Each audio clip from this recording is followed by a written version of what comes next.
This is what I came up with when I decided to do a compare and contrast outline today to try to help you see how to do it from start to finish.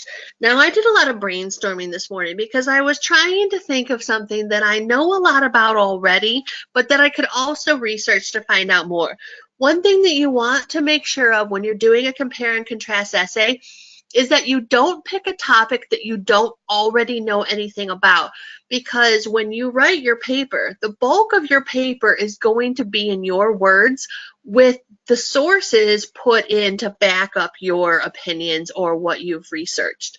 So you want to make sure that you do have something to say before you start your research. In my case, I started looking at bikes and cities that have good bike paths and bike lanes and laws protecting bikers. And then I moved on to thinking about what cities might be good for LGBT people to move into. And then I ended up settling on big companies. And once I have my broad topic, which is big companies, then I have to think about, what do I want to say about big policies? What are big companies? What questions do I have? Well, in my case, if I were to talk about big companies, my first question would be, where do I want to work? If I were going to work for a big company, what would I be looking for in a company? Now you have your questions, you can answer the question. Well, I would be looking for a fair non-discrimination policy, a large number of women in management, and what charitable contributions the company gives. Once you have the answer to that question, your thesis statement is basically written for you. When compared on fair non-discrimination policies, the number of women in management, and charitable contributions, Apple is a far more progressive company than Microsoft. Now, before I get sued by anyone, I want to let you know I don't actually know that Apple is a more progressive company than Microsoft. I have not yet researched this paper.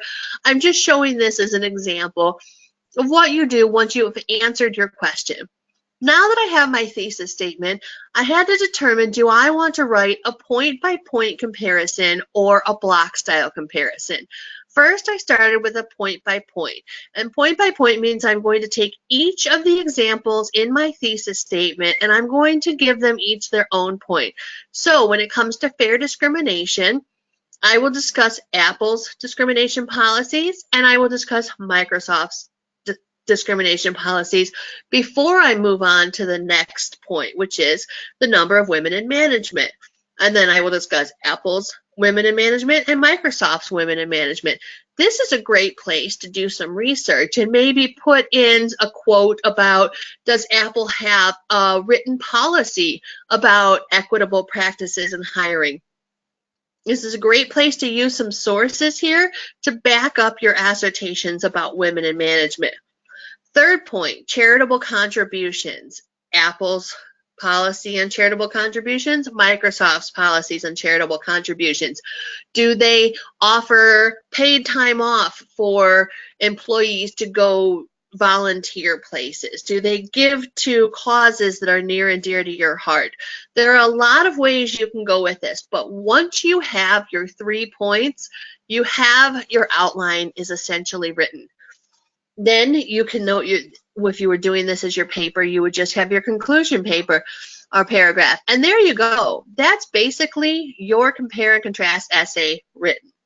Now, if I'm doing block style, I would do the same thing that I did with the point by point, which is to list my thesis statement: fair non-discrimination, the number of women in management, charitable contributions.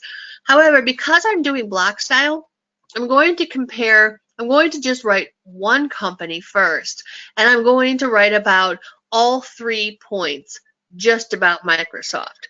Then I'm going to address Apple, and I'm going to write about all 3 points just about Apple. Now, you can reference back to Microsoft even in this. So let's say I started with Microsoft, and I discussed discrimination policies, women in management, and charitable contributions. Now I'm talking about Apple, and I'm in the paragraph about women in management. Some catchphrases I might use in these paragraphs would be, unlike Microsoft's policy, Apple tends to, and then you can list things about Apple.